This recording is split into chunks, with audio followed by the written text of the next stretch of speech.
I would like to welcome you all to the Critical Antiquities lecture. My name is Professor Julia Kind and I'm based at Sydney. So I would like to start by acknowledging the Gadigal people of the Eora Nation, upon whose ancestral lands the University of Sydney is built. I mean, the two speakers today hardly need an introduction because they are, of course, the organizers of the Critical Antiquities Network, but just briefly. So both of them have been colleagues of mine here at Sydney until very recently, because unfortunately, Tristan moved on to Wollongong, which is of course very good for him, but a loss for us. Tristan has just finished his dissertation last year on the use of humans, Aristotle, time, and is it spectacle? Spectres. Spectres of, sorry, my handwriting. Indeterminate utility. Exactly. And Ben Brown is known as the author of The Mirror of Epic, the Iliad, and History. I'm going to guide you through this morning today, our morning, your whatever time it is, wherever you are based. So we have a tight schedule today. We are starting with about 50 minutes of presentation by Ben and Tristan, followed by two responses, one by Brooke Holmes from Princeton and one by Paul North from Yale. And then I think Ben and Tristan will respond quickly or briefly to the points raised, and then we will open up the forum to general discussion. Okay, I will shut up now and I will pass on the microphone virtually to Ben and Tristan. Thank you, everyone. So just by way of very quick introduction, I just want to say it's great to see all of the friends of the Critical Antiquities Network, and we very much thank everybody for attending. And we also want to extend a special thanks particularly to Professor Brooke Holmes from Princeton and Professor Paul North from Yale for so congenially being our respondents today. And I would also just like to thank again Professor Julia Kent for moderating this session, and also to Elise Cannon, who is managing our Zoom room and who has kindly agreed to do that on her birthday. So happy birthday, Elise. And I'd also just quickly like to add that while Julia is zooming in from Gadigal land, we acknowledge that we are coming from the University of Wollongong, and so that we are on the land of the Wadi Wadi people, and we extend our thanks to them for being the custodians of this land. And so now I will turn to Tristan, who will. Yeah, I was just trying to get our screen sharing set up. Okay, so we'll just share the screen because we have a PowerPoint presentation. Yeah, just hit that. There we go, and bing, and now go share screen, full screen. Oh wait, down here, and there we go. There we go. Lovely. Okay, is it still recording? Yes. Okay. All right. All right, and now we begin our presentation with an introduction, and I hand over to my esteemed colleague, Tristan Bradshaw. Thanks, Ben. So in early 2019, Ben and I conceived the idea of an edited book that would examine the way that classical antiquity informed the work of Karl Marx and various Marxists and post-Marxists in his wake. The scope was moderate, but the goal was arguably bold, at least when considered alongside Wilfried Nippel's contribution to the Festschrift for Paul Cartledge, How to Do Things with History. In an essay entitled Marx and Antiquity, Nippel concluded that antiquity played very little role in Marx's work because, having tallied the number of times Marx cites ancient works in his published writings, antiquity rarely pops up. We, by contrast, were convinced that ancient traditions, and especially the classical antiquities of Greece and Rome, played a salient, if somewhat subterranean, role in Marx's lifelong critical efforts. The edited volume would establish this through an array of chapters by leading and emerging scholars from various fields. But as Ben and I settled on some ideas about the way this engagement operated in Marx, the idea for another collective examination of the way that ancient traditions inform critical theory soon followed. Critical theory, now more broadly understood. And so we established the Critical Antiquities Network, which would represent a multitude of ways that ancient traditions and contemporary critical theories intersected. CAN was launched with a public lecture by Bonnie Honig 2 years and 6 days ago in February 2020. Soon after that, COVID notwithstanding, we established the Critical Antiquities Workshop, which for 18 months now has hosted on Zoom an array of scholars from all over the world working in this broad scholarly space. But since 2020, critical approaches to antiquity have ostensibly proliferated. So in April 2020, a conference was held at Oxford with the topic Critical Ancient World Studies. This year, Brown University's Department of Classics and Comparative Literature will appoint a postdoc in critical classical reception, which comes a few years after Johanna Hanning called for the embrace of critical classical reception studies. In April of this year, a new book series at UChicago Press is due to publish its first 2 volumes. The name of the series, Critical Antiquities. This is simply the latest manifestation of Brooke Holmes's salutary efforts, especially over the last 10 years with various preeminent colleagues in and out of classical studies, to enrich classical studies through the resources of critical theory. We can't enumerate all those efforts here, but perhaps most significant among them is her leading role in the Post-Classicisms Collective and their co-authored book, Post-Classicisms, published in 2020. This proliferation has made it possible and also crucial to clarify what critical antiquities means for us.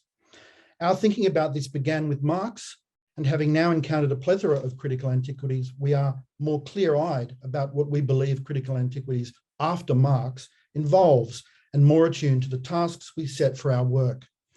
Our goal today is to proclaim these tasks and to begin to illuminate how they can be accomplished. In sum, it is to elaborate on and hopefully clarify the idea of critical antiquities.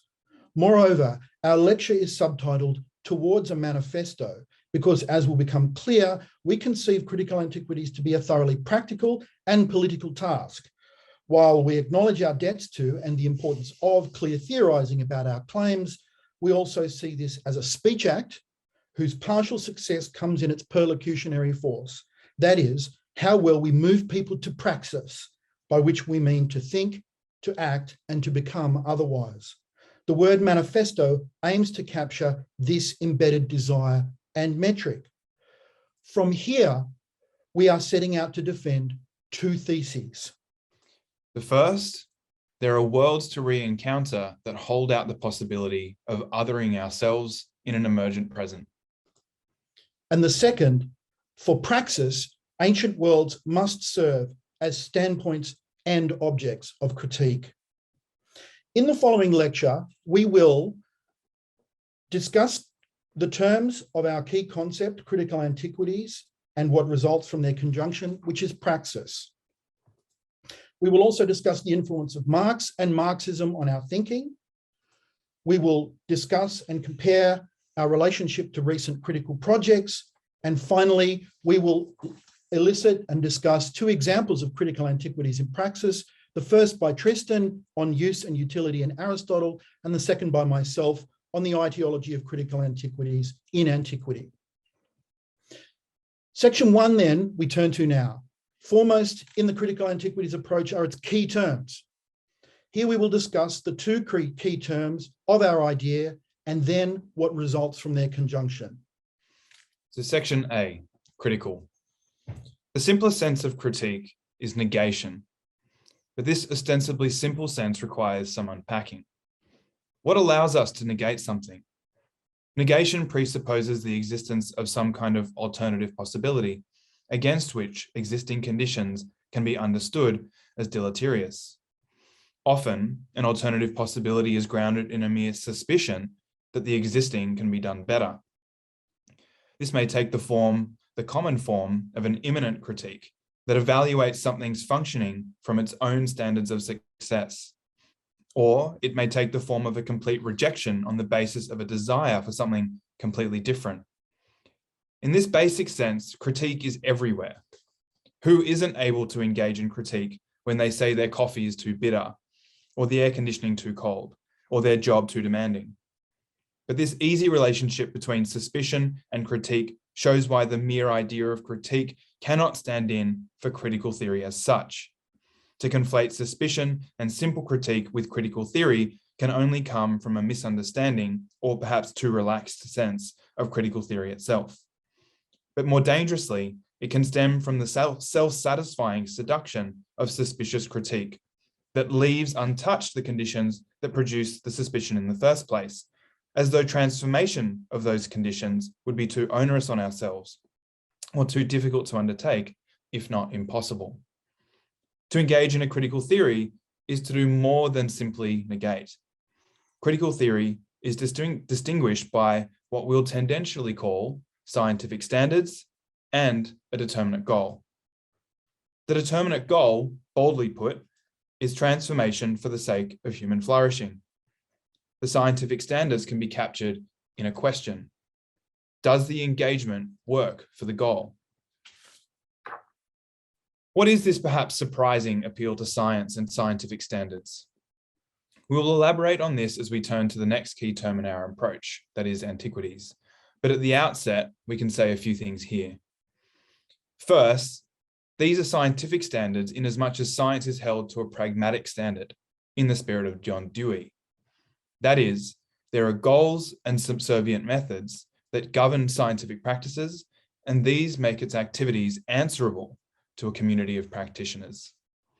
And second, the appeal to scientific standards further distinguishes our approach from that of suspicion and mere critique as negation. Life is, at any moment in time, manifestly determined. There are forces at work in and on our lives that are not contingent on our understanding of them. They exceed our ideas and actions, even while they are constituted through them. But life is determined by forces that must be understood if they are to be grappled with, and grappled with if they are to be negated in any meaningful sense. A rigorous understanding of these determining forces distinguishes critical theory from superstition and its conspiracy theories, its conspiratorial modes of engagement. Critical theory's scientific standards are not to be confused with merely sophisticated or complex ideas. After all, suspicion can be just as elaborate when it becomes superstition. It goes by the name of conspiracy theory, which is suspicion become superstition. Suspicion and mere critique can easily grow into complex theoretical formulations, and it is seductive. But for all the distance we take from suspicion and superstition, there is something about the simple sense of critique and its suspicion that things could be otherwise that we can retain for critical theory. For critical theory, too, is predicated on the capacity to think, act, and therefore become otherwise. But whence this capacity? We take this to be a natal capacity of human beings, stemming from our singularity. That means our thinking, our action, and our becoming are always underdetermined. But this is a capacity that cannot be proven as such. Our capacity to act otherwise is a concept without which we cannot engage in critical theory, and yet we cannot possibly exhaust or prove its determinate content. But if the goal of a critical theory is not to simply provide an objectively verifiable theory, but rather to think, act, and become otherwise, then we need not prove it anyway. Since when was the precision or veracity of scientific demonstration a guarantee for praxis? This capacity for alterity rather has to be experienced to be accepted. And if it is to be experienced, it needs to be amplified or strengthened. As our experience of it grows, so does the capacity itself. And as the capacity grows, so does critical theory's scientific, that is, objective credentials, as it becomes grounded in an individual experience in a collective context. That is, the natal capacity to think, act, and become otherwise is answerable to this collective experience, another way in which the scientific standards we invoke govern our approach. We even advance the more radical claim that the exercise of this capacity for praxis is a component of human flourishing, a claim that, again, has to be individually experienced and collectively answerable to be tested. How, then, is the natal capacity to be amplified? The turn to ancient traditions can assist with both tasks of critical theory, as we've begun to elaborate it here.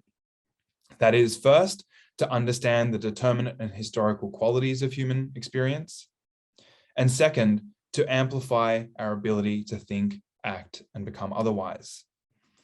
And so, critical theory simultaneously holds theory and the theorist to the standards of scientific practice and reflexive political praxis, where the easy negation of existing conditions, that is based on the mere interpretation of them, is elevated to the transformation of existing conditions. It is these qualities of critical theory that we wish to outline here. Above all, however, it's our contention that these qualities are enhanced by a detour through ancient traditions. Together, these ideas form the basis of a critical antiquities approach.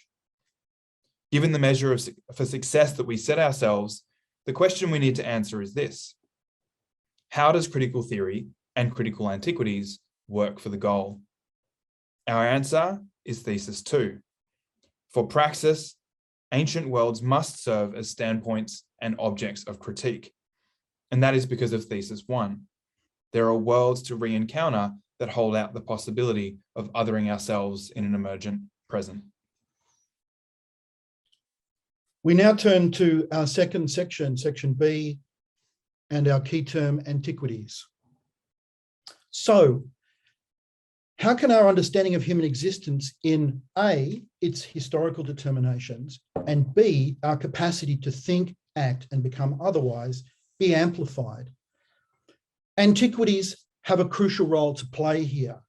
Antiquity as standpoint and as object of critique.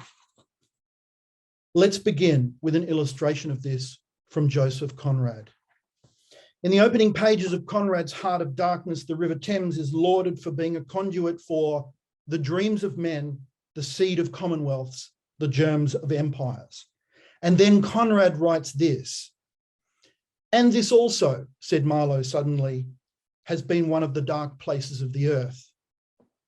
By so referring to London and the River Thames, the narrator of Heart of Darkness defaces its image by reframing it as the mysterious destination of Roman conquest rather than the launching place for imperial ambitions.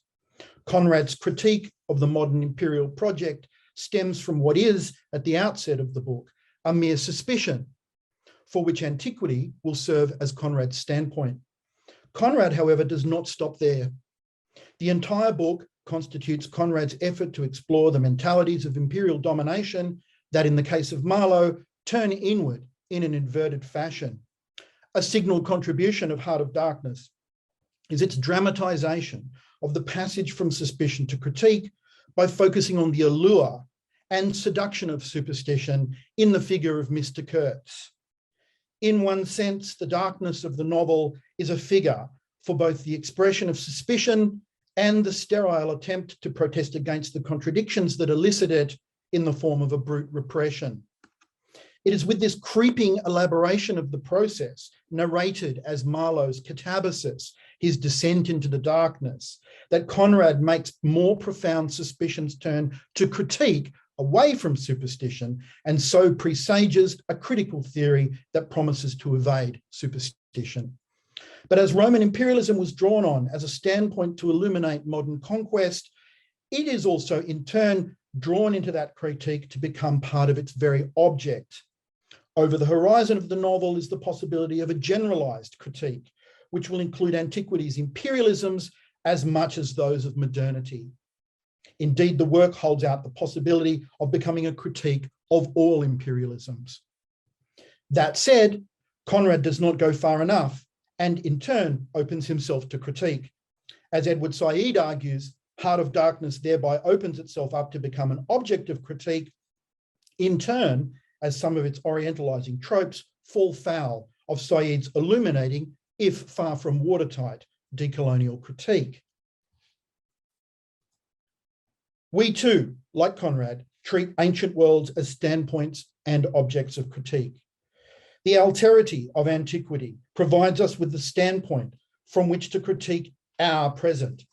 Critical Antiquities seeks to understand ancient worlds in their alternative determinations through rigorous study and devoted attention to its artifacts. These artifacts testify to alternative forms of life and especially alternative modes of thinking, acting, and being. But that is only insofar as they are not identical to the present and yet are available to the present. They are available to the present only insofar as we decide to take them up. And we take them up only when there is a will to take them up in this way. At the same time, they are available in their difference only insofar as we, living, thinking, and acting subjects are reflexive about the mediation of language, culture, history, values, and the scholar. That is, insofar as we possess a self-reflexivity that can acknowledge and engage with alterity. In order for them to actually come to us in their alterity, the scholar is needed, because we have to treat them through the most developed and reflexive methods available: philological, historical, and philosophical. These are scientific practices insofar as they are answerable to a community of practitioners who can hold, say, philological accountings for ancient artifacts to account. Though we acknowledge, as do scientists predominantly, that this does not also mean a shared consensus. By science, then, we want to elevate this mode of practice that is especially at work in the STEM disciplines. We also, to be clear, however, want to diminish the term science from its positivistic pedestal and join those scientists who especially recognise the pragmatic nature of scientific research. That is, science that responds to the question, does it work? We invoke the language of science to express our aspiration to align ourselves with its answerability. In response to diminished notions in the humanities about the objectivity of interpretation, we hold to the fact that we need objects and we need standards by which we, that is to say, an expanded community of interpreters, evaluate our engagements with them, even and perhaps especially when we are engaged in quote unquote high theory. In saying that, we don't deny that the objects we wish to focus on in antiquity will change, and so will what stands for antiquity itself. But we fix our mind on antiquity's artifacts, and so appeal to science, which also treats different objects in different ways according to its own values. But we also recognize that the very thing that draws us to ancient objects is also the thing that complicates our engagement with them. That is, our attention to ancient objects comes from their value as standpoint, a value that inheres in the difference that they represent from the present. But this very quality is also what holds the object at bay and threatens to make our efforts futile. Having grasped antiquities in their alterity, what can we do with them though? To begin with, by virtue of the alterity of ancient worlds, we can better account for the specifics of our own time and place, and therefore evaluate it. That is, we can recognize the present's deleterious aspects and its laudatory ones. This requires understanding the present, in addition to the past, as manifestly determined for the moment. That is, despite some of its emergent properties and fluctuations, we need to remand the present in some kind of historically specific pattern or paradigm that allows us to speak to its particular determinations. But we need to go further than treat antiquities as standpoints for critique. Ancient worlds are also worthy of critique, based on the presupposition that all human life has negative aspects, whether that critique operates immanently or transcendentally. We thereby resist treating ancient worlds as refuges from the present or as things that we should pine for or attempt to resurrect wholesale in the present, if that were even possible. This critique of the past is not gratuitous. It is necessary because of the nature of our existence in the present. That is, we accept that the present is our standpoint for critiquing ancient worlds. We cannot, in this instance, do otherwise. But this critique is not done simply because the present is never simple. Yes, our present is determined in manifold ways, and our ability to critique it is contingent on that. It is especially the goal of the previous component of critical antiquities, that is the standpoint one, to take account of those determinations. But the present is also complex because it is emergent. To state only one dimension of its emergent status, it is emergent because of the human capacity to think, act, and become otherwise. Because of this capacity to become otherwise, it's crucial to be clear about what we wish to affirm in the present. That is, we are responsible for what we affirm in the present, and so critiquing the past is not about transforming that past. It is not about being smug about our more progressive present. It is about taking seriously the task we have to live reflexively and conscientiously. But why do we pluralize antiquities? Are we not classicists who are trained in the study of Greece and Rome specifically? We do so because it is especially the alterity of the ancients that is of value to us. And so there is no privileging of classical antiquity, that is, Greece and Rome. But there may be something strategically advantageous about looking at Greece and Rome that other antiquities do not have. that is, currency in the present condition. They are already shared to varying degrees, which means there is a shorter leap from our critical project to the everyday person. And this idea of the everyday person is important because ours is also a radically democratic project. As we proceed in this account of the critical antiquities approach, what emerges is a third and crucial dimension of this approach, namely its praxeological orientation. That is, it is concerned about the action that is possible in the present. And so praxis is a third but implicit concept in the name of our approach, critical antiquities. Praxis. In the dialectical movement between antiquities and the present, we seek the creation of another standpoint. It is an outcome of the ancient coming into contact with the present, and in that sense, perhaps a symptom, symptoma coincidere, of the meeting of ancient and modern standpoints. But unlike a threshold figure, for example, a Gambon or a Deleuzian event, a singularity, or a dialectical synthesis, a la Hegel, we remain agnostic about its novelty and simply submit that we seek a standpoint that we can claim as our own, that we can identify with, that we have chosen, and that we can subject to ongoing scrutiny. To think, act, and become otherwise proceeds out of the activity that pervades this treatment of antiquity and our present lives. And it crucially involves evaluation, judgment, and enactment. This is, in sum, praxis. The truth is, the present is always our standpoint, but we attempt to use available methods and are open to those yet to be invented to try and other it according and to do so consciously. In all of this, we are self-reflexive about our own subjectivity in its situated state. By situated, we mean the complex combination of subjects in their environments, as again, John Dewey understands the term. It is both the identities and differences between ancient and present lives that informs the critical antiquities approach. But what is our relation to other contemporary engagements with antiquity? To be clear, we can briefly juxtapose our approach from other political or popular engagements with ancient pasts. There are others, but they ultimately amount to superstitious relations to the past and to the present. These tend not to be scholarly engagements with the past, although they can be, but rather more ideological appropriations of it. There are at least three. First, the most prominent of these is the romantic appropriation of antiquity, which takes many different forms from nationalism and fascism in the 19th and early 20th centuries to the contemporary alt-right. This excessively valorizes perceived origins and opposes them to a corrupt and decadent present, as in the work of Oswald Spengler.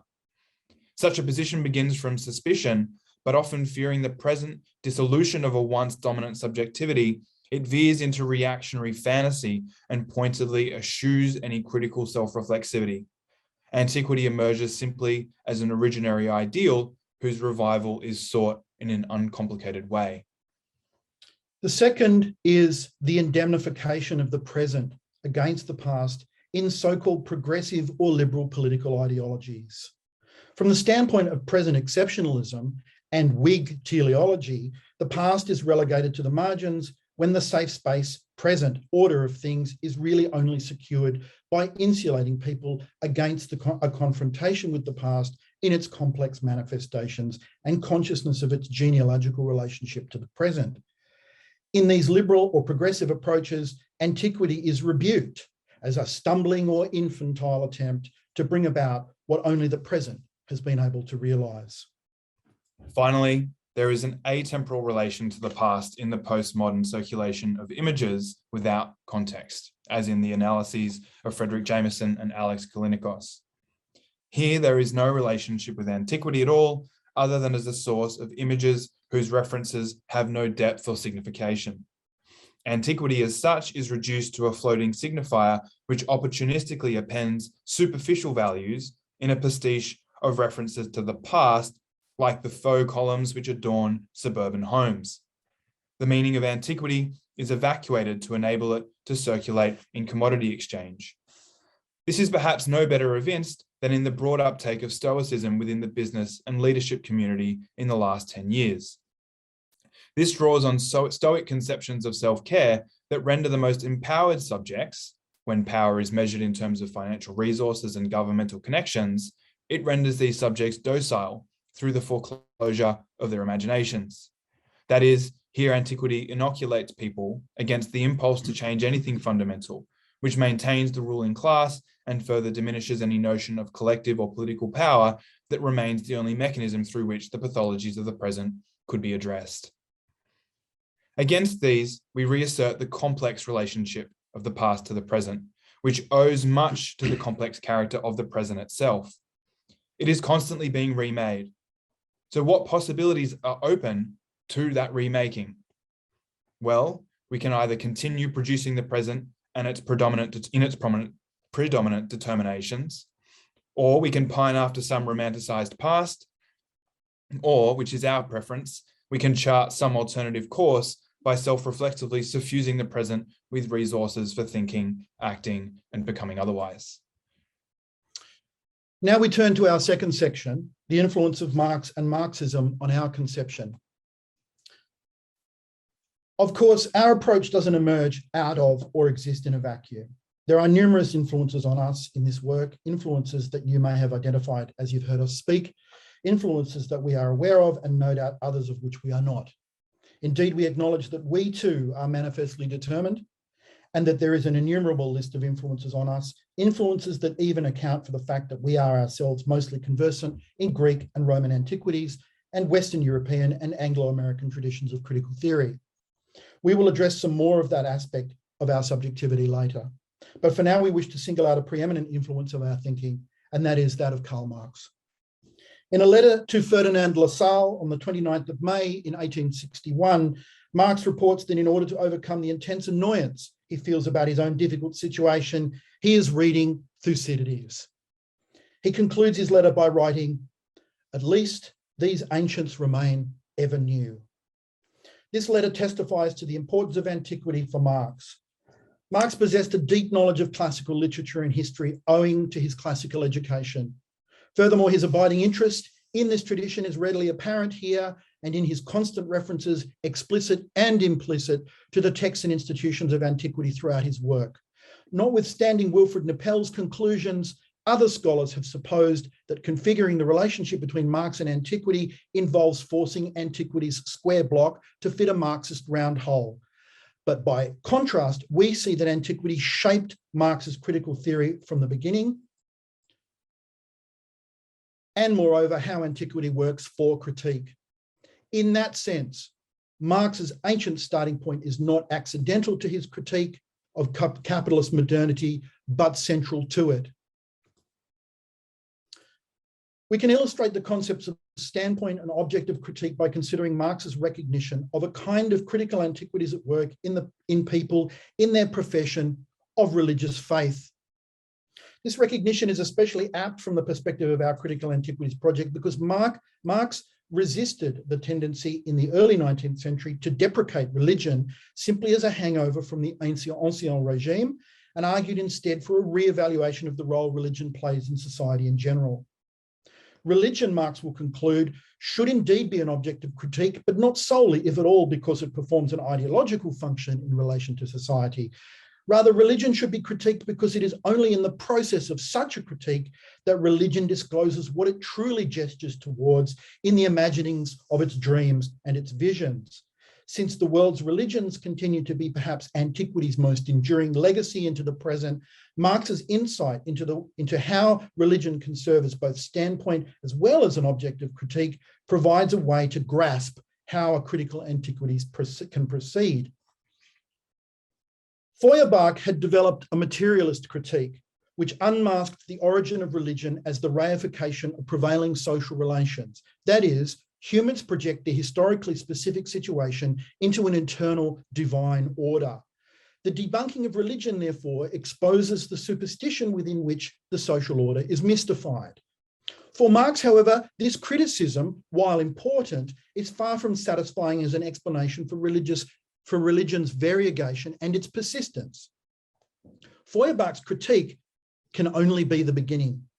The next move, Marx argues, must be twofold. The first is to include philosophy in the definition of religion. Metaphysics, for example, is filled with abstract agents behaving as demiurgic subjects like God, which once uttered take on a life of their own. Language tricks us. It appears straightforward to us to say God or the state or the economy or society creates certain conditions, when upon close reflection, one discerns that the situation is upside down. The economy, for example, is in fact a metaphysical alibi for historical subjects producing and reproducing precise social conditions. To critique religion, therefore, is to tackle the problem of the way we reify the world in thought itself.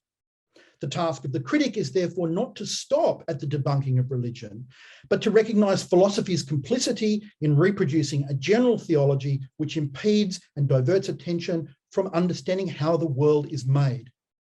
To do this, the critic must explain how these agencies function, not as divine subjects, but instead as the predicates of concrete historical subjects such as the bourgeoisie. The exposure of religion is thus incomplete without this exposure and realignment of philosophy. But the more important of Marx's moves is radically counterintuitive in relation to Feuerbach. Marx draws particular attention to religion's preoccupation with an imagined future in which the conditions of the present are refused and overthrown. From mystery cult to Christian eschatology, religion imagines and catalyzes otherworldly alternatives to social reality. In fact, religion is quite often remarkably clear-sighted when it offers a vision of the beyond that implicitly repudiates the prevailing conditions of real lived experience. The vision of heaven, along with ecstatic ritual and a promise of redemption, stand in abject contrast with the alienation, exploitation, and despair of Marx's 19th century industrial present. At this point, religion expands its role, ceasing to be only an object of critique to become now also a standpoint from which another critique can form.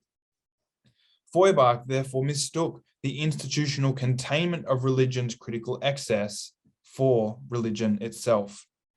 What gives rise to religion then is not so much a drive to reify dominant social relations, but a struggle to realize on some other plane a human self-consciousness and self-esteem denied by the objective conditions of contemporary life. To critique and abolish the illusions of religion can therefore only be accomplished by critiquing and abolishing the conditions which require those illusions as their desperate palliation. In this way, the function of the critique of the holy lies in the passage it opens to the critique of the profane. Religion's role in any critique is thus redefined, not only because it unmasks ideology, but more importantly, because it directs us to what ought to be the true object of our critique, namely, the objective conditions of society itself, the very ground of suspicion and superstition. For us, as for Marx, critique initially takes as its object the superstitious efflorescence of religion, bequeathed to us by the past as its most ancient heirloom, whose abolition appears to be the last task of a revolutionary liberation of human consciousness. At first, we believe that such a critique will by itself demystify its adherents. However, at a certain point, our analysis rapidly expands as we become more aware that a religion is always already an incoherent critique in its valiant efforts to make virtues from necessity and in its fragmented dreams of living otherwise projected beyond the here and now. For the critique to become complete, religion must serve as both the object and standpoint of critique simultaneously, urging us to abolish it as object by realizing the revolutionary hope secreted within it, that is, as standpoint. But critical antiquities is also apparent elsewhere in Marx's work. Most notably, Marx draws on Aristotle's seminal analysis of exchange, so that it is anecdotally said that all 3 volumes of Marx's Das Kapital are mere footnotes to Aristotle's Politics. Implicit in our elaboration of critical antiquities is Marx's famous Thesis 11, which counterposes interpretation to transformation and philosophy to praxis. Moving beyond religion, Marx's invitation is to change by bringing another world to bear. Veranderen from Thesis 11 literally means to make something different or other. This injunction therefore opposes the mere containment of differently interpreting with the threatening and revolutionary causing to become different. Put another way, it confronts a tendentious universal standpoint which thinks it can exit the world in order to make it sensible, with the coming to awareness of the world to itself, which in itself, through its dialectic, will trigger a transformation. In the Grundrisse and Kapital, Marx performs a first step by othering capitalism, setting it against antiquity and medieval feudalism. This is not an exhortation to change in a naive way by thinking outside the box, which, by the way, is impossible, nor is it a simple comparativism, but the mobilization of the modus vivendi of other life worlds, bringing them directly into a dialogue via a kind of hospitality, giving them, so to speak, a seat at the table. While the approach accords antiquity no privileged value as a way of organizing life, it nevertheless takes antiquity seriously as a standpoint from which to critique our life by listening to it patiently and carefully. This approach is later exemplified in my encounter with Aristotle's political and ethical thought. But from our perspective, antiquity thus becomes critical when it is introduced into the world as an agent of Veränderung, not as a return, but as a detour, to use a term from Walter Benjamin. We turn now very briefly to a comparison with other scholarly approaches to antiquity in our contemporary scenario. And one in particular that is prominent and proximate, a synthesis of a critical approach to antiquity, which is the recent work of the Post-Classicisms Collective. Post-Classicisms, published in 2020, sets out to reconfigure the axes of a very traditional discipline to realign it in the face of a contemporary crisis of confidence in its claims. It promises to be self-critical in response. We, however, are untroubled by that loss of confidence because our project has an altogether different aim. We assert the unlimited and largely untapped resources contained in the past for a project of thinking otherwise about the present. That Tristan and I find those resources in classical antiquity requires no apology for two reasons. One, we choose to study periods and texts within it because our training and critical impulse take us to them. We assert only that the resources we seek are there because our investigations have taken place on that terrain. The relevance of our project does not depend on the authority and claims of a traditional discipline. Rather, it simply appropriates the techniques of classics and ancient history toward a wholly different mission, which is to actualize Marx's Thesis 11. Secondly, we focus on antiquity because our critical theoretical forebears, both in the ancient world and the modern, demonstrated the fertility of the encounters to be had there. Since our project is expansive, it expects that antiquities, and for that matter, modernities, be conceived as broadly as our network desires, from the Paleolithic to last Tuesday. We are as open to finding a critical antiquity in the caves of Lascaux and the land of the Gadigal as in the hexameters of the Odyssey. We now turn to our final section, which is an exploration of critical antiquities in praxis. And I turn now to my colleague, Tristan Bradshaw, who will discuss use and utility in Aristotle. So my own research has grown up and with and out of the critical antiquities approach. So my work on the concepts of use and utility evince something of it in practice. So mainstream approaches to utility, to set the scene, despite their diversity, all rely on a split between the economy or civil society on the one hand and politics on the other. And utility is exclusively attributed to the former, the economy. Consider, for example, Paul Samuelson and William Nordhaus's discussion of utility in their classic textbook, Economics. They ask, Q slide, thanks. Q slide. What do we mean by utility? In a word, utility denotes satisfaction. More precisely, it refers to how consumers rank different goods and services. If basket A has higher utility than basket B for Smith, this ranking indicates that Smith prefers A over B. Samuelson and Nordhaus make utility out to be something that is established between humans and objects. Utility, as satisfaction, is something that people assume to pursue, and they do so by using and consuming objects. But a choice over what will provide the greatest satisfaction is required because it is also assumed there will always be more objects than any individual can consume at once. That choice then is disclosed in what someone ultimately buys, which is their revealed preference. The result is that the relationship between the buyer or the consumer and any other human involved in the transaction becomes abstracted out of the scenario. This holds even if the object in question is a human service, because in order for utility calculation to be meaningful, it must treat the person who renders the service as if they were an object. That's because if the service provided were not as determinate as an object, then it would not be possible for the buyer to judge the utility the service will provide compared with other goods or services. The main difference between commodities as goods and commodities as services, as Michael Heinrich has pointed out, lies in the fact that a service's production takes place at the same time as its consumption. So utility, as conceived by economics, also implies that this is the only way humans could use each other. Economists do not explicitly lay claim to the necessity of human use in object exchange, but they do not need to. As Philip Moravsky has shown in his classic book, isolating value to utility in the consumption of objects was instrumental to the conceit that economics is a value-free discipline. In doing so, the ostensive scientific neutrality of economics endows economic exchange, and therefore utility, with a naturalness akin to the physical sciences that further removes any question that humans could use each other differently.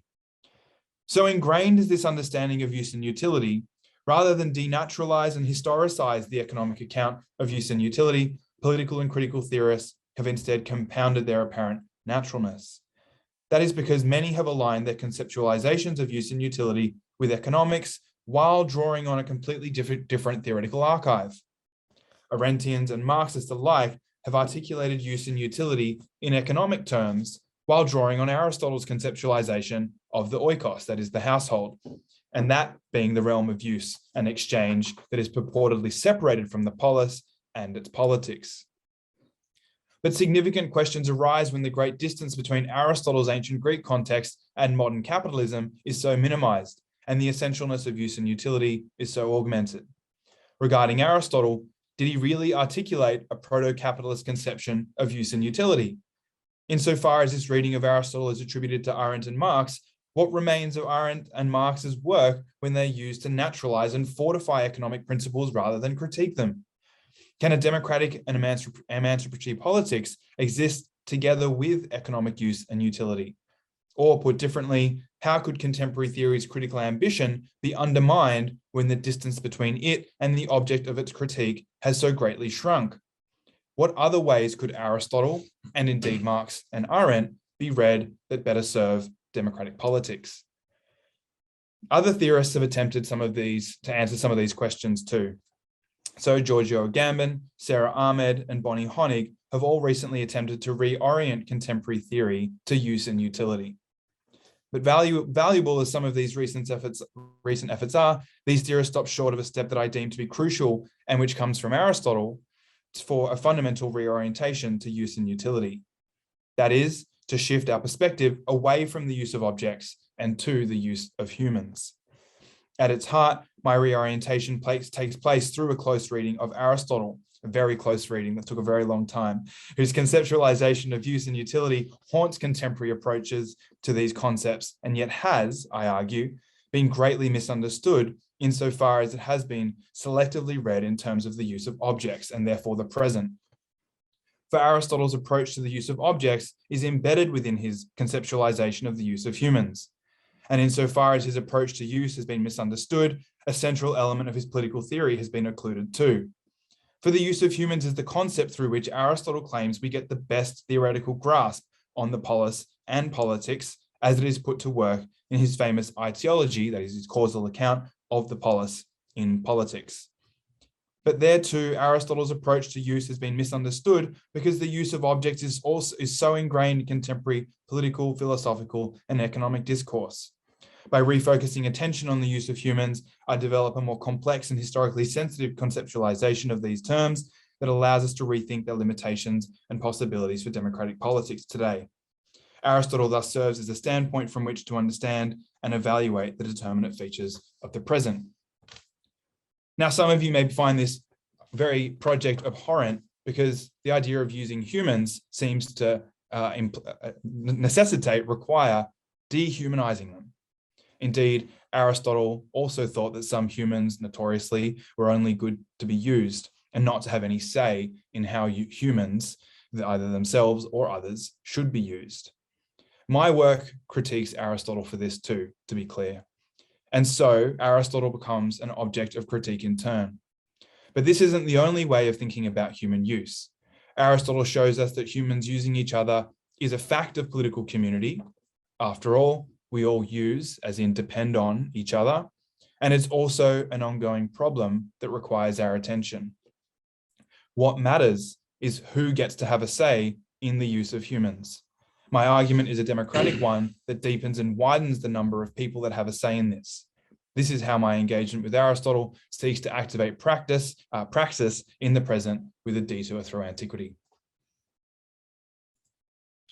Okay, we turn now to our very final section, and this is my example of critical antiquities in praxis, and I'm going to move toward an ideology of critical antiquities in antiquity itself. In the young Marx's letter to Arnold Rouge, he announces that a critique of consciousness, quote, is not a matter of drawing a great dividing line between past and future, but of drawing to completion the thoughts of the past. That humanity is not embarking on a new project, but consciously accomplishes its old work. Our project takes Marx here at his word by recognizing that our critical antiquities project, properly named, is a human project already thousands of years in preparation. The criticality of that antiquity is what we seek to mobilize in the present for the future, rejuvenating countless critiques already performed in the encounters between past and present that have preceded our contemporary situation. We can therefore claim to find a confirmation of the validity of our approach in an ideology that can demonstrate that the antecedents of our project are found already developed in antiquity itself. Put differently, we are arguing that one important reason we can claim to find resources for our critical enterprise in antiquity is because our enterprise is to a large extent seeded by the criticality expressed already in antiquity. Consider, for an example, the unmasking of Oedipus's epistemological coup d'etat in Sophocles' Oedipus Tyrannus. Here, the subject of inquiry possesses, to quote Marx, a consciousness that is unclear to itself, claiming atemporality and externality in relation to a crime for which suspicion manifests objectively as a sickness. Oedipus is manifestly not present to himself in his concrete historical situation. The premise and authority of his inquiry is a catalogue of epistemological disavowal. He comes as a stranger to the event, an event which took place before his time. Know-nothing Oedipus, he calls himself, whose everyman common sense proved superior to the ritual mastery of the singer, the Sphinx, and the seer Tiresias. But of course, this externality and atemporality of Oedipus are fictions. This subject of inquiry could not be more intimate to the event. His endogamous excess collapsing subject and object of inquiry in a catastrophic promiscuity. Indeed, the premise of his inquiry, a tyrant's capacity to act unilaterally, turns out to be founded upon the very criminal act he seeks to know. He is no everyman.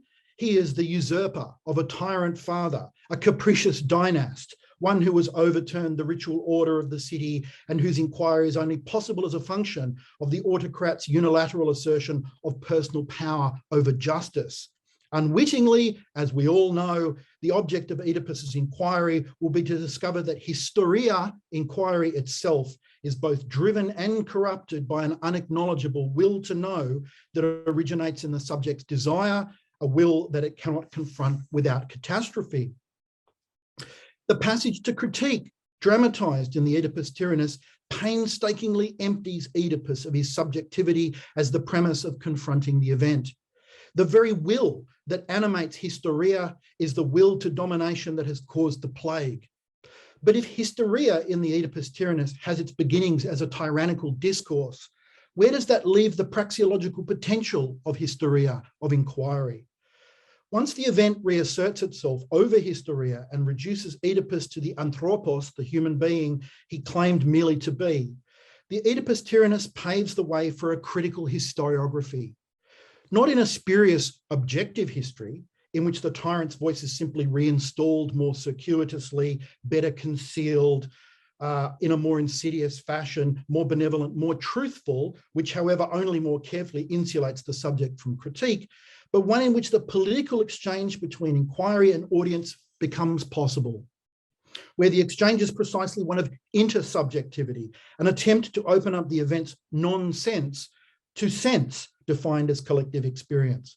With Thucydides, Historia is rejected in favour of an experimental phenomenology of historical experience, in which the reader must accept a stake in the events in order to grasp their meaning.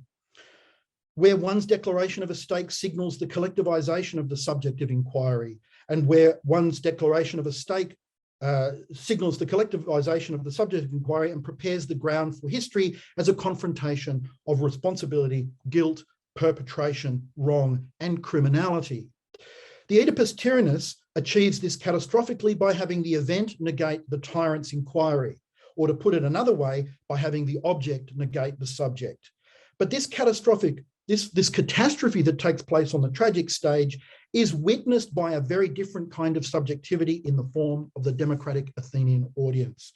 Thucydides will activate a different model of collective subjectivity for history in his composition, Sunggraphe, which means literally writing together. And here lies the significance for our Critical Antiquities project. The Oedipus Tyrannus stands at a crucial juncture between the epistemological extension of the tyrant's will in Ionian Historia and its abandonment by Thucydides' effort at a more critical, self-reflexive, perhaps more democratic historiography.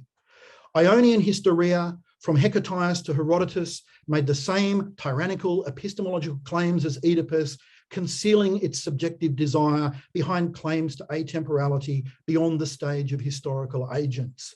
As Heraclitus noticed, what more tyrannical posture can be found in Greek thought than Hecataeus' unilateral substitution of the pluralism and apparent incoherence of myth with the domination of his own polymatheia? In the doke moi, it seems to me, of Historia can be found the speech act which substitutes one myth for another, inverting subject and predicate and foisting on the audience a causation supposedly found in the world only through the sagacity of the pragmatic citizen. And yet concealed at the heart of the event lurks the subject of the inquiry, whose complicity masks itself in indirect passivity, moi, and whose authority was founded on the same repressed regime change as Oedipus's, that is, the relegation and eviction of poets, seers, and other ritual masters of truth.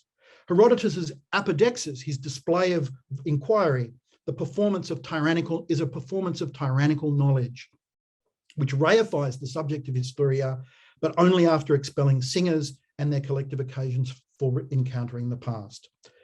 I argue that Thucydides takes up the challenge posed by Ionian Historia by offering a historiography in which our desire for the object of history is made transparent by naming it, and where the premise of the inquiry is the constant destabilization of the ground of the subject.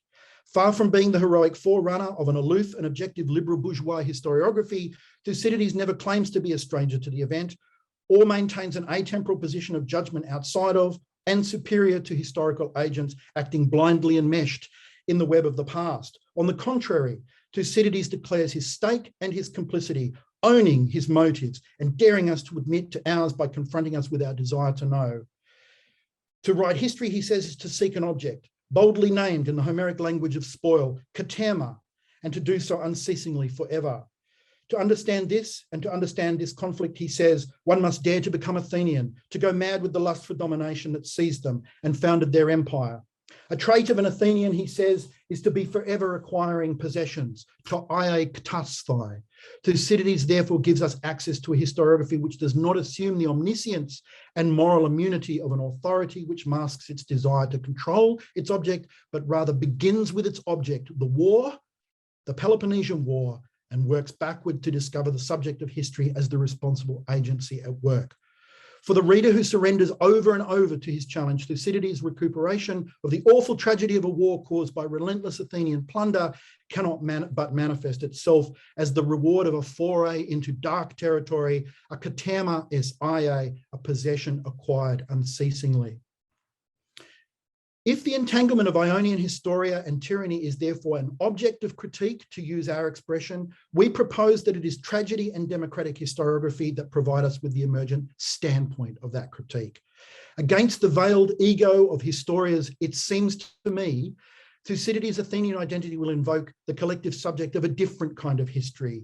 It seemed best to the council and the people of Athens. When the present confronts the past of the Peloponnesian conflict, Thucydides' history will announce from the outset his complicity and responsibility and call it for what it was, the Athenian War. I, the subject of this inquiry, he says, will stand as part for whole, the metonymic Athenian subject of history. Ours was the choice of a political collective who wanted to rule and dominate the Greek world from an entitlement we derived from our superior violence. Our historiography will not resile from admitting it, but rather enfold the reader in a forever recurring will to acquire this truth as though it were the very spoils of the conflict itself. In the final analysis, we admit to the truest cause, but the one least often mentioned, as Thucydides says, that we were the cause of the war. Such a gesture mirrors democracy's own multiple mirrors of human responsibility, tragic, comedic, ritual, raised against the spectre of the excessive citizen. Willingly seduced by the stake offered to us, it will be our desire for the katerma, the spoil, which will in equal measure animate the forays of inquiry and ensnare us in his city's tragic destiny. This is not objective history, but hypersubjectivity, a dialogic historiography which delivers insight precisely because we choose to become entangled in the subject's fate. Here is the challenge to the serene Ionian sage tyrant who judges events from a superior and insular distance. The subject of inquiry must first become critically self-reflexive. He must become clear to himself. From that gesture, we will obtain the clear view only because we have confronted why we want it. To conclude, and now you can breathe a sigh of relief. In this encounter with ancient thought, we have been confronted with an antiquity that is already critical. To that extent, such an encounter seeds and nurtures our own critical impulse. Our project can therefore, in a very real sense, be understood as the continuation of a self-seeding project that has taken place wherever suspicion makes its passage to critique. Critical antiquity, we boldly assert, has been seeded by the sources of antiquity themselves. For us, antecedent modes of critical theory were present in ancient societies and bequeathed to us in their histories and their texts. It may indeed be no accident then that critical theorists find their ground prepared in and by ancient traditions. Thanks very much. Thank you very much. Fantastic.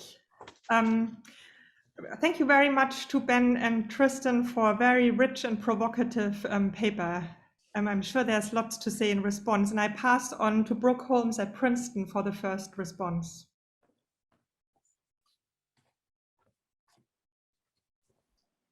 Great. Can everyone see me okay? Yep. Yeah. All good. Good. I thought I could get on my laptop, but no luck. So I want to begin today by recognizing that both my place of employment, Princeton University, and the building where I live and where I am now in Upper Manhattan stand on lands that are part of the ancient homeland and unceded territory of the Lenape peoples. I do so as one step toward paying respect to Lenape peoples past, present, and future, both on their traditional territory and within the Lenape diaspora, including but not limited to the 3 federally recognized Lenape nations in Oklahoma and Wisconsin, the Delaware Tribe of Indians, the Delaware Nation, and the Stockbridge-Munsee community, and to acknowledge their ongoing efforts to continue in and return to their homeland. I recognize that these acknowledgements require ongoing praxis. And I'm grateful for the invitation to Tristan and Ben to respond today. And well beyond that, I'm grateful to them for all of the labor that they've put into organizing a virtual community of folks trying to think at the juncture of what they call critical theory broadly conceived, and an equally broadly conceived antiquity or antiquities. It seems important to me that the project began with a work of gathering, of hosting, to borrow a word that they themselves use, of a relationship that we may adopt toward other life worlds and paradigmatically antiquities. And I can attest myself to the grace and the care of Tristan and Ben as. Oops. You're mute now. Sorry. I wanted to see people. And writing this response has entailed some reflection on what it means on this rather different occasion to be a guest. So Ben and Tristan's motives for calling this gathering are at least twofold. On the one hand, a clarification about what critical antiquities means for us, where the referent of us is, I take it, the manifesto's authors. The critical, in other words, in the spirit of the Greek verb krino, a cut, a division from what has become a crowded field teeming with claims on a critical antiquities. On the other hand, it's a call to collective action whose success is at least partially registered in a praxis of becoming otherwise. So at this point, it feels almost obtuse to ask whether the more specific register of becoming otherwise in play here means becoming part of the for us who are clarified through the delimiting of the field of critical antiquities. But the question has stayed with me for a while. Becoming otherwise points at one level to the praxis in the world that is supported by the very practice of critical antiquities. But what does it mean as a response to a manifesto about the practice of critical antiquities? Will the manifesto's success be gauged in terms of its capacity to move current and future practitioners to become part of the for us that is cut and clarified by the manifesto, thereby reshaping the collectivity working in a messier domain of critical antiquities? Yes, but then in what ways are the addressees of the manifesto made part of this we?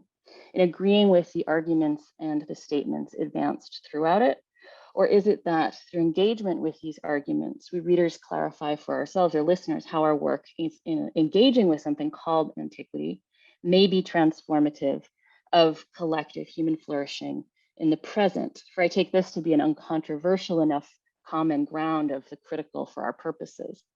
So this second claim that I just made feels closer to the aim. After all, the capacity to become otherwise is by definition underdetermined.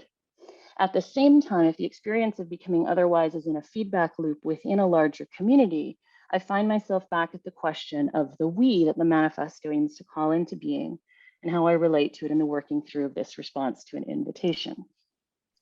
I spent a lot of time at the beginning with these questions and loops because the questions of we are ones that I think about a lot. And so I'm really appreciative of the work that Tristan and Ben have put into writing this, and indeed their courage in doing so, because it's created space for me to revisit these questions through the lens of another critical antiquities. And I'm in solidarity with so many aspects of the work as it's set out here. I see my own work with ancient Greek and Roman material towards a genealogy of the concepts of the physical body, affect, and nature, as much in the spirit of the kind of critical work described in the manifesto. Again, by this I understand work that aims to crack open the givenness of the present, such that we might find seeds in it of ways of being that are more conducive to collective flourishing. At the same time, these concepts, these ancient concepts that I work on, embedded in techniques, epistemic and material of enforced norms shaped by gender, race, and sexuality, and by practices of domination across millennia, are necessary targets of critique.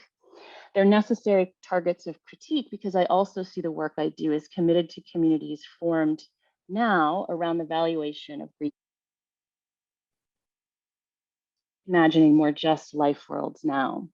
And this is a project that not only cannot be built on the figure of universal man undergirded by classical humanism, but is in fact undermined by that figure.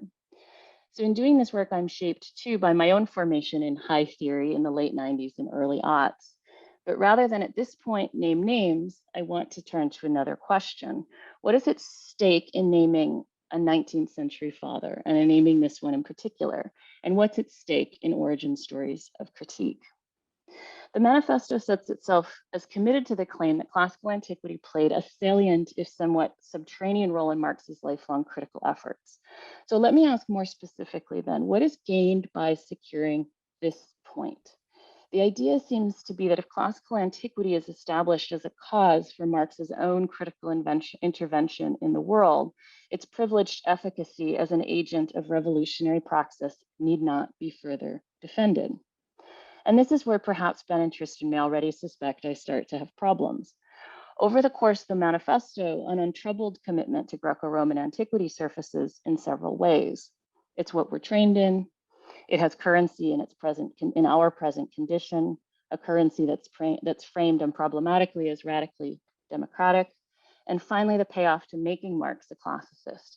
Classical antiquity is an untapped resource whose fertility has nevertheless already been proven by paternal forebears. Again, it's not going to be a surprise that I don't accept that an antiquity isomorphic with classical antiquity can be critical if the category of the classical is itself not subject to critique. Classicized antiquity is inert in its givenness, aligned with what the artist Paul Chan calls chronological time, a time that remakes tradition only as, quote, a form of self-justification to naturalize the right to advance its role in perpetuity. The work of Jim Porter, I have to say, has been groundbreaking here.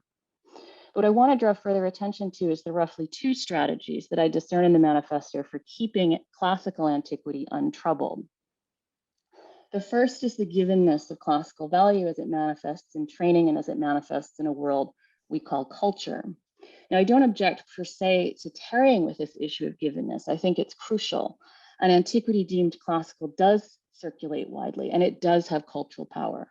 These are both features that I would also say are crucial to the critical potential of Greek and Roman antiquity in particular, but they don't in themselves realize that potential.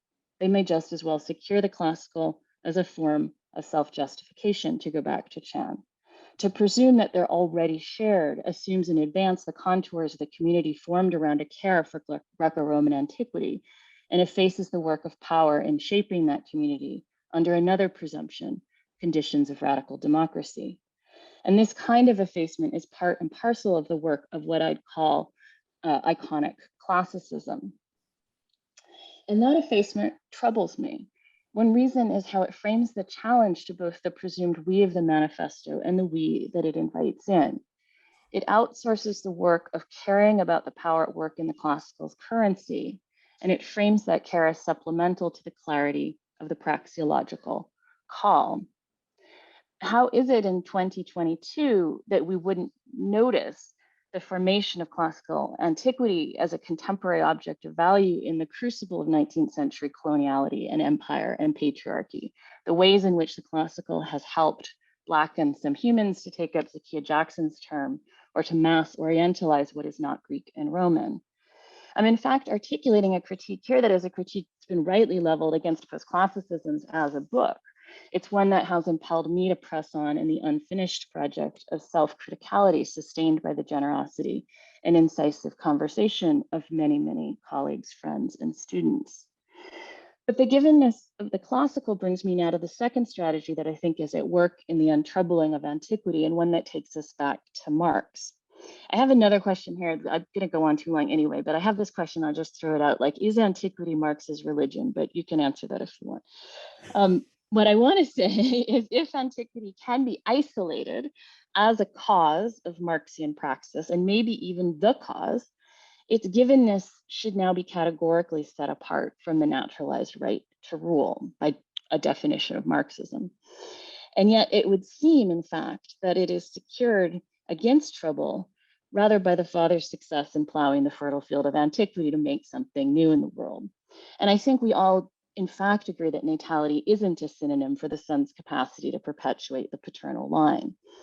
In no way am I shutting down the rereading of Marx or Aristotle, for that matter, in a project under the auspices of critical antiquity. I'm part of that project, but Marx isn't an alibi for the classical. The deep challenge in the work of what we could call critical antiquities is not to solidify the classical as classical. And I struggle almost every day with this challenge in my research, in my teaching, in my collaborations. I struggle with how to do genealogical work in antiquity that I think is crucial to the work of critique, as do Ben and Tristan, I think, without entrenching origin stories. I struggle to argue for the provincialism of ontologies that we take for granted without reasserting exceptionalism. I struggle to make the classical material by restoring density to it and by restoring bodies to us.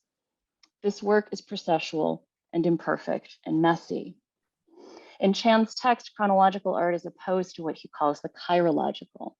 Chirological artworks, he says, quote, embody a desperate immanence, as if what is given is not good enough, but will have to do. They seize time the way a beat holds a song to evoke the vertiginous feeling of seeing something emerge by being made and unmade at the same instant. They last as experiences by not staying whole as forms. Thinking with Chan, I try to practice what I do chirologically. Part of my engagement with my own disciplinary training is to reflect on Foucault's response in an interview to Paul Rabineau's question of whether we should imitate the Greeks. It's not just that Foucault predictably rejects mimesis. He insists that his engagement with the Greeks has to be read within a genealogy of problems, always attuned to how to define those problems now. I think he says, quote, that the ethico-political choice we have to make every day is to determine which is the main danger. I share wholeheartedly Ben and Tristan's commitment to praxis. I share their insistence that the work of theory has to answer to democratic collectivity, and I would stress above all to communities whose flourishing is most under assault by racial capitalism. And what this means for me is that the doing is the coming to know that generates a conceptual or theoretical intervention in the world that is then again opened to its own undoing in a practice of what I would call liquid antiquity. And coming to know is itself the name of a discourse program that I collaborated on with Nida Ghosh at her invitation, which took place first virtually in September 2020 under the auspices of Haus der Kulturen der Welt in Berlin, and will take place again next week in person at Al Serkal in Dubai. And just this morning, the book that came out of the Berlin program went to print. So it's much on my mind also because Nida and I are teaching a seminar now with an incredible group of students. The program Coming to Know is conceived in relationship with the extraordinary exhibition, A Slightly Curving Place, that Nida curated around the work of the self-taught acoustic archaeologist Umashankar Mantravadi, whose practice in part has been making ambisonic microphones from scratch to gauge and engaging to think with the acoustic properties of pre-modern performance spaces in India. Nida and I, with our collaborators on the program and together with Umashankar, have been experimenting with this question of how communities take shape around a shared attention to a pre-modern past through the modality of listening. And these questions have fed back into the work I'm doing as I write the last chapter of the book I've been working on for some time on the conceptual field of sympathy as it takes place in discourses of nature from the Hellenistic period into the writings of Plotinus, which I'm starting to work with now. They shape what's at stake for me in arguing for sympathy as a capacious field of cosmological experimentation in the ancient Mediterranean, not Greek as given, but Hellenized, syncretized, made and remade through porous dialogue. It shapes what's at stake for me in refusing singular origin stories of nature, even as I'm undertaking genealogical work. And the reason why I close with Coming to Know here in part is because the work is so messy. It works in feedback loops through conversations that radiate and turn back and start again. And it's given me trust in this kind of process as critical praxis. I close with it here too, because if my aim in this response has been in part to mess up the we of the manifesto, it's also undertaken in the spirit of open-ended work in an underdetermined field. Work that feels very much in community with the network that Ben and Tristan have been building, as well as with the work being done by the Critical Ancient Worlds Project, particularly with Mother Umachandran and Chala Ward, and Critical Classical Reception Studies as it's being undertaken by Joanna Honig and so many other colleagues. So in that spirit of community, I look forward very much to what Ben and Tristan and others at this event have to say. Thank you so much. Fantastic. Thanks so much, Brooke. We immediately go on to Paul North at Yale for the second response. Thank you very much, Julia, and thanks to Tristan and Ben, and also to Brooke for their contributions till now. I'm going to talk about Marx a little bit and German idealism a little bit and take a closer look at one of the three elements of the trifecta of critique that you all are setting out here so interestingly: objects, standards, and standpoints.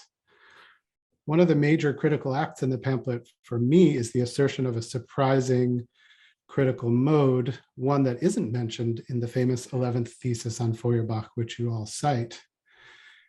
No doubt that one thesis has offered a ghostly justification, though not an empirical historical origin or birthplace, which came to be known about 75 years later as critical theory.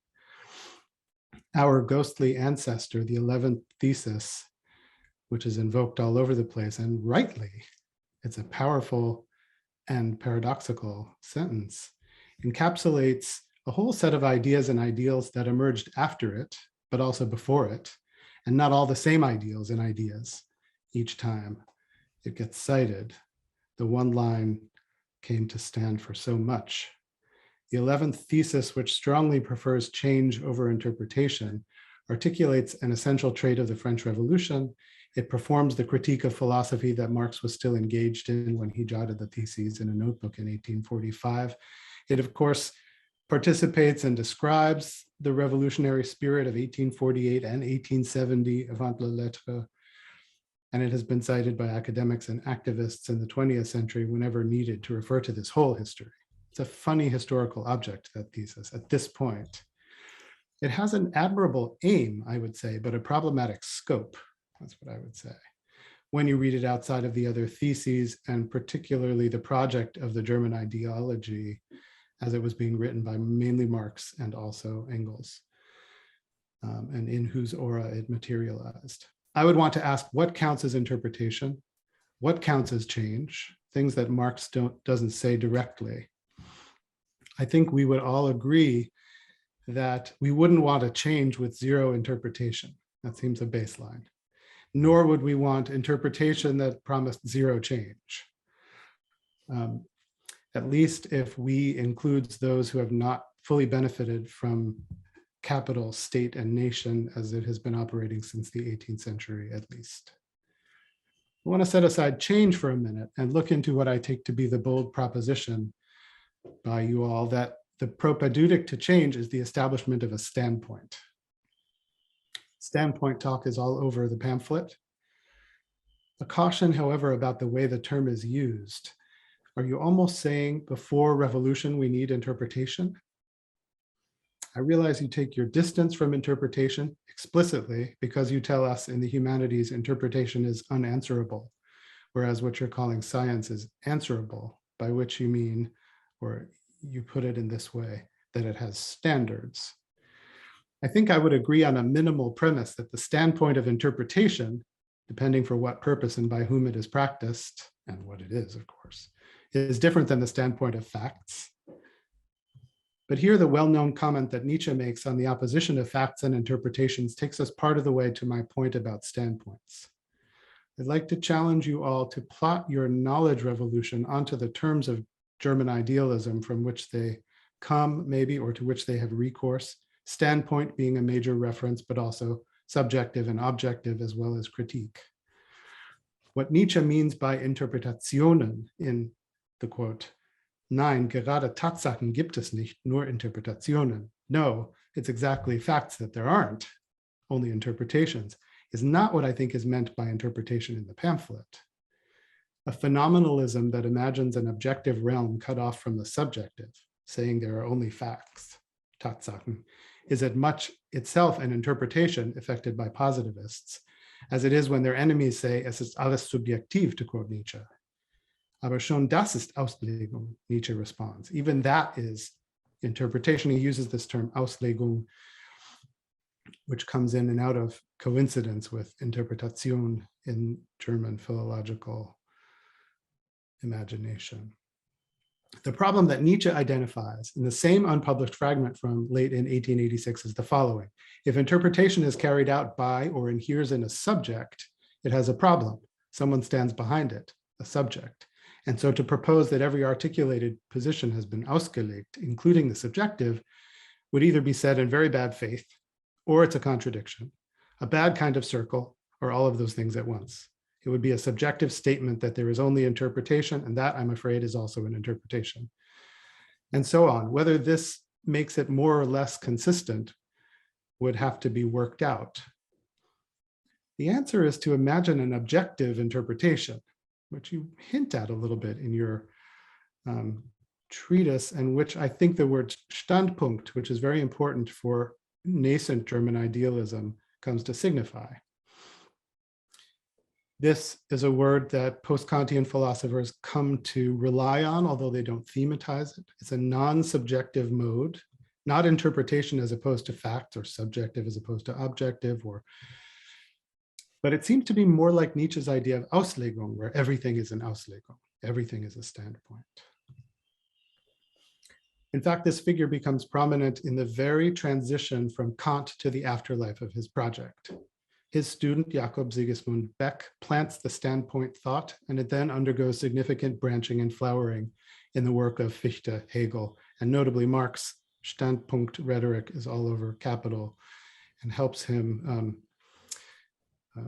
articulate things that he couldn't articulate otherwise. I'm writing a book at the moment called The Standpoint of Marx's Capital. So I'm hoping your answers help me to understand what I'm saying. According to Beck, who was Kant's student and then a primary expositor for a more popular audience, a standpoint was needed so that people didn't simply repeat the principles of the Critique of Pure Reason or fight over the fine points of the deduction as though critical philosophy were just a piece of knowledge. What Beck recognized is that it's a mode of experience, and that in order to continue it, in 1793, he proposed that the purpose of reading the critical work was not to understand it or comment on it or debate its arguments or to make it into a piece of knowledge, but to learn to do critical philosophy in every instance, to occupy what Kant had constructed. To do this, one needed to reach, quote, the only possible standpoint from which the critical philosophy has to be judged. He takes this word standpoint and starts a small revolution. Standpunkt is a word from outside of philosophy, most proximately a colloquialism, very common in newspaper discourse as well as other Wissenschaften, but more distantly, it's a technical term from geodesy. There's a lot that can be said about the geodetic transformation of philosophy and what we can do with that. Above all, the inside and outside of philosophy is just exactly what the standpoint rhetoric first gets drafted to articulate. Where philosophy finds itself without a word, the discipline that through Kant brought a scholastic distinction-making fury to bear on language, on a language, German, where philosophy reaches outside itself to be able to talk about its outside, because apparently it could not conceive it from within its own distinctions, lands in the standpoint rhetoric. More than Gesichtspunkt, Rousseau's point of view, which has trouble removing the stain of subjectivism, this other kind of point comes into speech when something more than an empirical subject and the limits of its perceptions, but more than the transcendental subject and the limits of its reason are in play. The subject itself, objects themselves, space and time, transcendence, the ability to critique, as you're putting it, gets demarcated with this expression and starts to proliferate all over texts. What this term standpoint does, it seems to me, is turn the transcendental subject into a movable schema, not tied to subjects at all. This is what I find really interesting about it. But it also causes a whole host of problems, like who makes a standpoint? Whose standpoint is this? Can you have two? How do they relate to one another? In any case, after Beck, and especially in Fichte, Hegel, and Marx, it comes to be to name a set of conditions under which anything can become anything, be used for anything, where there are objects and actions, including critique.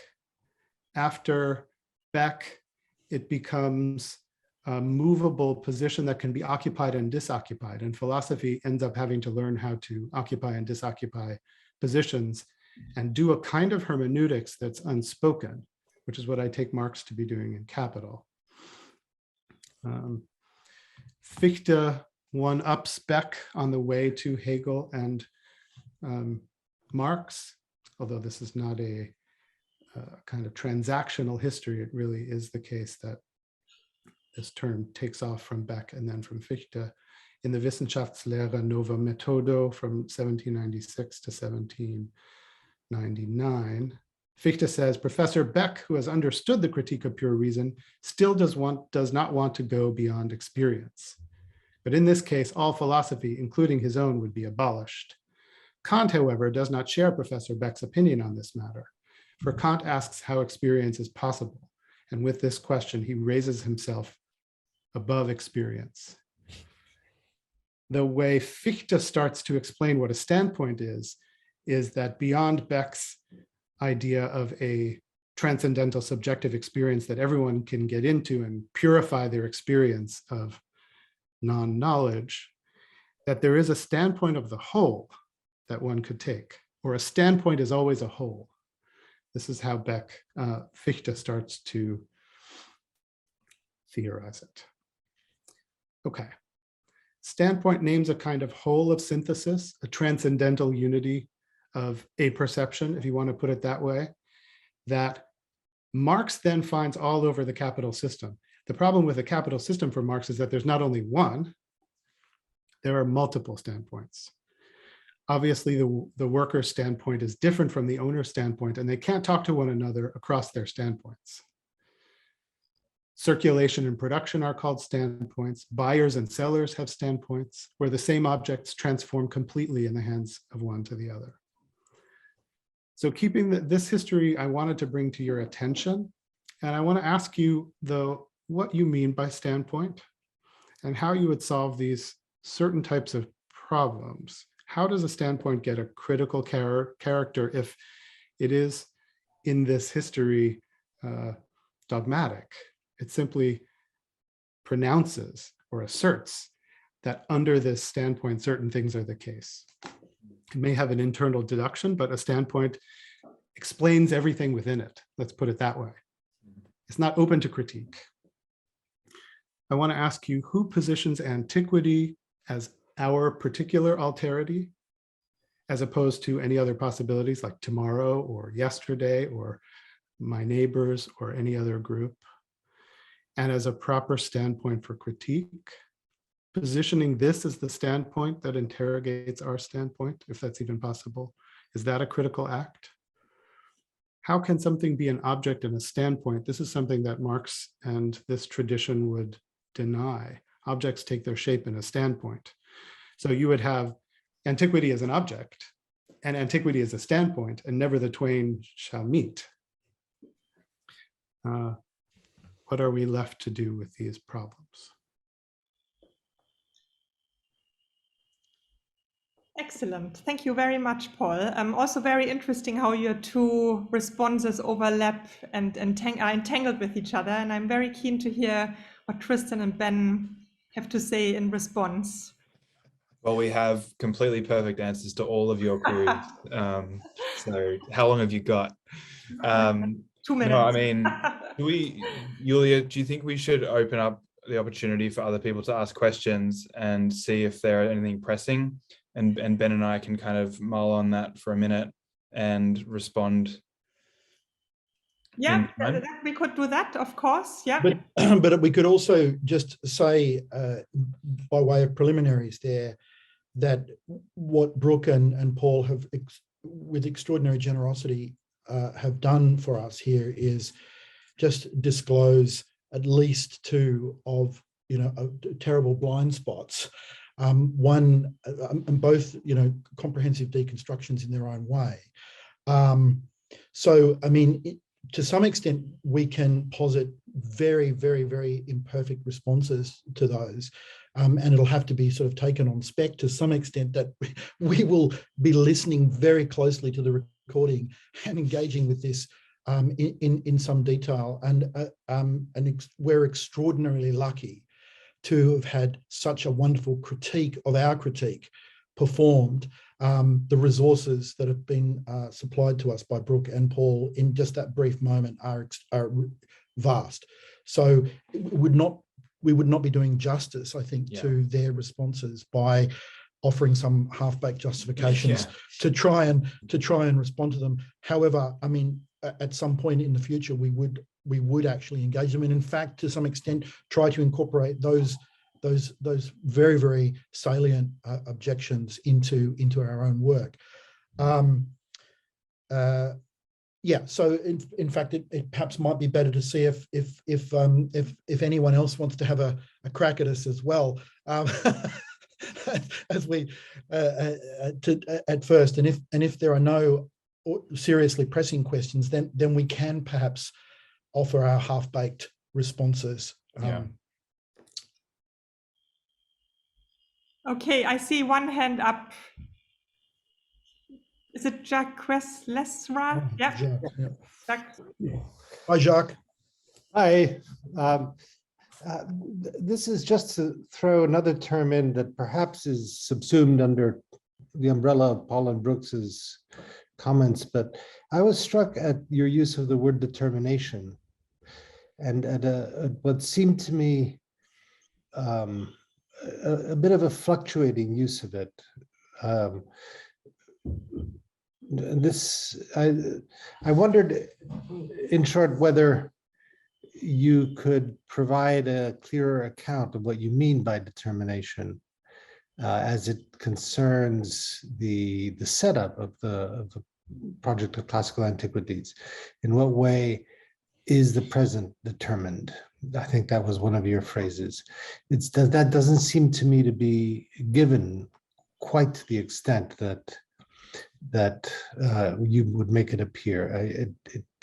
You stipulate that we can agree that the present is determined, but that is an entirely abstract stipulation, because the content of that determination and the modalities of that determination seem to me to be precisely what critique is about.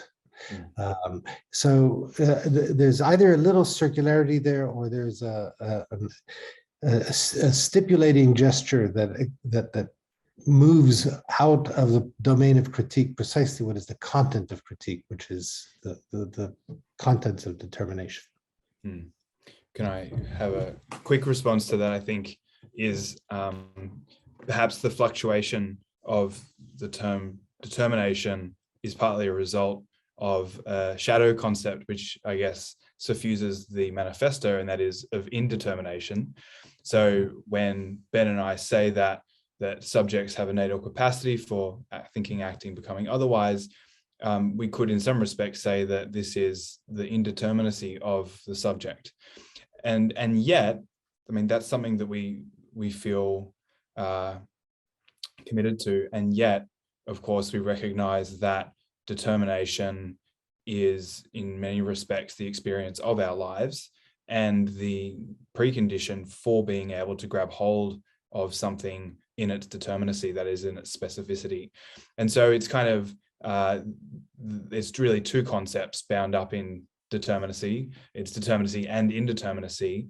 And the move that we have to make is to try and hold things that are fluctuating, that is a material lived world, in some kind of determination, so that we can hold it and so that we can make it an object of critique.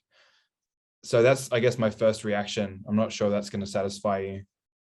Well, can I also just add to that too, that what it seems to me, what we're talking about here, and I'm just simply sort of repeating what Tristan had said, is that the present is asymmetrical in the sense that it's not just we don't just simply live as a kind of product of a sort of historicism or a past set of determinations, but there is something, and we've under-theorized this to a great extent, but there is something in the present which simply is asymmetrical in relation to the past. There is something new, in other words, right?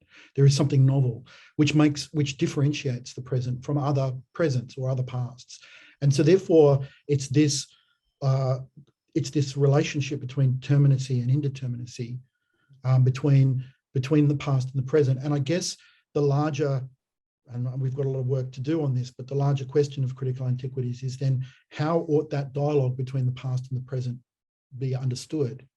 To what extent are we limited by the determinations, and to what extent are we able to act? And our argument is that there must be that asymmetry in order for praxis to emerge. Mm-hmm. Any other questions? Or Jacques, do you want to respond to that? I think Ben has a question. Ben. Thanks, guys, so much for putting the manifesto out there. I love what you guys are doing and raising the spectre of a revolutionary horizon.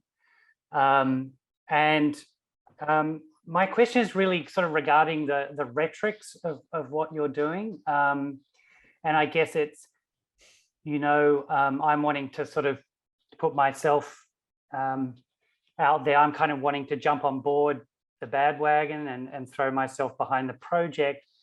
And then as a post-Marxist thinker, and here, I'm bringing Deleuze along over my shoulder, there's a hesitation, and the hesitation comes out of this notion of suspicion. And of course, it's the the post-Marxist tradition, this hermeneutics of suspicion, this suspicion of manifestos, which the futurists and others really kind of stuffed up for us, right? It's the suspicion of standards, and even maybe a suspicion, a hesitation with Marx. So yeah, it was just really a question around the rhetorics of what you guys are doing.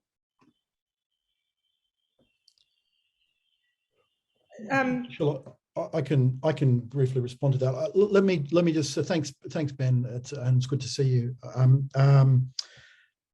I guess one of the things that I would sort of very briefly respond in response to Brooke Holmes's wonderful deconstruction of our work, and also to you, because you're also raising a question around the rhetoric that we're using, and particularly the metaphors, right? I mean, one of the problems with all of our work here is, and I think Paul North also drew attention to this, is just that it's utterly loaded with metaphors, with paternal, natal, birth, et cetera, et cetera. I mean, we have to go back and we have to perform the Nietzschean critique on our own work to some extent. But I mean, I guess what I love and why we turned to Conrad's Heart of Darkness is in a sense because we are Marlowe, you see, in a sense, and we're being constantly seduced by Kurtz, and Kurtz is to some extent bears the figure of classical antiquity and classical studies. I mean, he is it's not said in the novel, but he is a classicist, I think, and we're seduced by his worldview. And the question then is, how do we avert becoming Kurtz? How do we avert falling into that abyss? And I guess, I know it's going to sound half-baked in response here, but I guess it's because precisely we rely on our peers in this critical network to tell us, to say, you're deluding yourself. You are falling victim to your own kind of the subjective mirage, and you need to kind of be brought back onto the path of self-reflexivity. So I know that's probably not answering your question there, Ben, but I mean, obviously, and Brooke made this point too, Marx is starting to emerge like a paternal, heroic father figure in the guise of being a classicist as well as being a revolutionary hero as well. And we're kind of masking our own desire under the figure of Marx, and Marx is becoming an alibi for us who can bear all of our sins. I think both Paul and Brooke and also you and Jacques, you're just drawing attention to that, and that is so helpful, and I think it's very, very good for us, because precisely the thing that we're trying to avoid, which is that turn into some sort of superstition. We don't want to become fascinated by ourselves, you see, and the moral righteousness of our own activity here. So absolutely, be seduced by the revolutionary horizon that we're installing.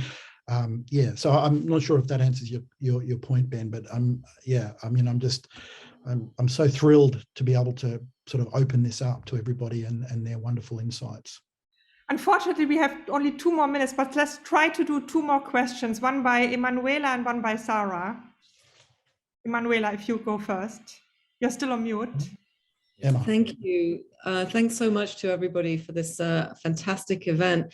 I mean, I guess what in your response just now, I think you sort of touched on the question that I wanted to raise, which was, I'm not sure that any of us who work on classical antiquity can really honestly claim that on some level we don't fall prey to a kind of romanticism and I mean, I think that's probably especially true for philosophers. Some of us here are trained in philosophy. We can't just treat it as just some other kind of strange scene. It is there is this sort of powerful function that Greek antiquity plays as an origin of our discipline in Western thought, in Western philosophy. And, I think it would be sort of naive of us to sort of pretend that this isn't sort of functioning in our practice, even, just to sort of maybe make a pitch for the impossibility of sort of separating what you're calling a kind of romantic engagement from a more critical engagement, or a kind of becoming aware of one's standpoint, etc., and so on. I guess there's an enmeshment and a miredness that I think that anyone who deals with antiquity needs to grapple with. So I just wanted to see what you had to say to that. Yeah, I mean, in some respects, you're probably completely right, and we need to be honest and not delude ourselves in thinking we can be completely perspicuous to our desires and our treatments of the past. But I guess at the same time, by naming the problem, we can at least be attuned to its worst traits, perhaps. And again, going back to the question of answerability, or the matter of answerability in our work, we put it out there as a problem that we would like to be held accountable for or to. That's I think the short response. Yeah, and I would just add too that we've tried to incorporate the notion of seduction as well, and whether or not we could even open that up to say kind of even a Baudrillardian notion of seduction as well. That is of diversion or of causing to kind of take a different path or something like that. But nevertheless, we're sort of thinking about what it means to be seduced. And that's why, of course, again, Marlowe, the character of Marlowe in Heart of Darkness, is very interesting, because he simply admits over and over again that that Kurtz was extraordinarily seductive. And I have to confess too that that why do I study classical antiquity? Because I love it. I rejoice in the words, soaring and so on. And yet, it's that very kind of response that has to be critiqued. I think it's Nietzsche, as Paul, you might correct me here, but isn't it Nietzsche who says, when you find yourself reading a book and you're nodding along, that's precisely when you need to be suspicious of the book, is when you're in agreement with it. Unless you're reading Nietzsche. Unless you're reading Nietzsche, that's right. Paul, are you having a new point, or is that in response to this particular point? Well, I wanted to say something general, but I think Sarah had her hand up first. Then Sarah first. Thanks all. And this is really coming on the heels of Ben and Emma's question and your responses. And also to say thank you so much for this very rich conversation, and to Brooke and Paul as well. I wonder about this sort of appeal to love and seduction as though these had singular pathways. So we can think about modes of loving or modes of seduction or different ways of being seduced. And I think that's useful, in particular, in returning to a point you all made early on about negation. So I'm just wondering about the relationship between negation and praxis, especially when we think of negation as a move in relation to falling in love, in relation to finding oneself seduced or being seduced, and trying to figure out the path one takes, having so been entangled and connected. And it seems like there may be more fruitful work for the role of negation and thinking about praxis in that light. And I just would invite you to comment. Yeah, thanks. That's really helpful. Ben and I talked about this the other day, and I don't think it ended up making its way into the presentation. But one thing we want to avoid is maybe critical theory's overly implicit suggestion that there is a kind of enchantment of the world that one might want to embrace, or that we might want to embrace, in opposition to negate the disenchantment of the world that we face in manifest ways. So in some respects, I guess love and the seduction that you speak of in different modes could be part of this enchantment. And in some respects, what we would call a re-enchantment takes place through these different modes of love and seduction, and in that respect become the vehicle to the negation of desires and loves that we want to call out as deleterious. So that's a really helpful point. Yeah, and it's very helpful too, Sarah, because you're drawing attention to eros here, right? And of course the critique or the sort of the role of eros in philosophical thought and in classical antiquity is just, you know, is enormous. And you will have probably heard too that, you know, that we mentioned desire, and we talk about the exposure of desire, or the kind of the use of desire as a way of thinking about how the subject masks the inquiry, or how the subject masks desire in an inquiry, and how our critique might kind of help to expose the desires, not necessarily to destroy them or to disavow them or anything like that. I mean, there's, you know, we're not trying to kind of disinter desire, but we want to become conscious of it. And perhaps what our critical antiquities projects lacks, I think, is a kind of is a sort of theory of eros and a politics of eros. And I know that your work in particular really zeroes in on this particular problem. And, you know, that's also why we're so grateful that you've come along too, as well, to hear us, and also to have been involved in our workshop. Yeah, so I think, yeah, and again, all of these kind of reproductive metaphors that we're using, sort of fathers and natality and seduction and love and so on, desire and so forth. It all sounds sort of vaguely grubby, doesn't it? But I guess the grubbiness is exactly what we're trying to expose. You know, there's a sort of critique is about kind of pointing at the subterranean, the underlying, the stuff that is disavowed in the process of producing a kind of a view about things. But look, you know, fantastic points. I mean, to do justice to all of these questions and these responses would take a very long time. Unfortunately, we can't respond as we would like to. But you know, my notepad here is full of notes and ideas. So thank you, Sarah. Paul. Oh, I just wanted to lighten up a little bit the funereal tone.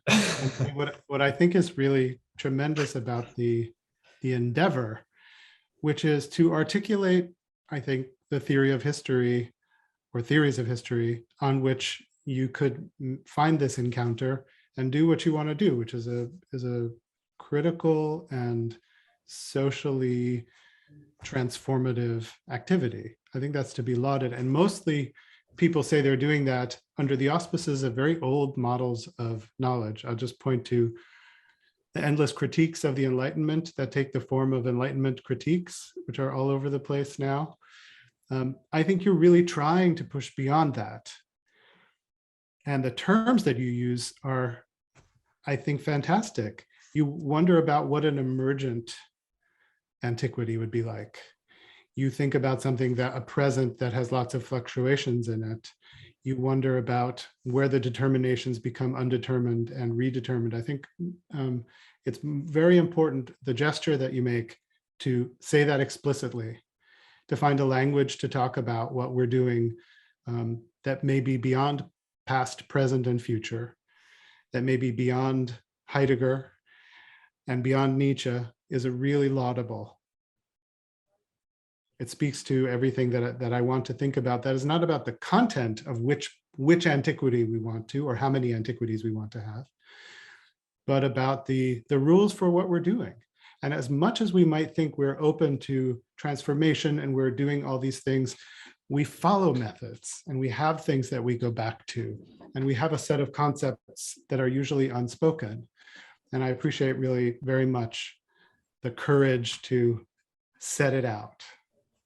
Thanks, Paul. That's immensely encouraging. It is, yeah. I mean, and also you point to the fact too that praxis, at the heart of praxis is risk, right? Is taking the risk.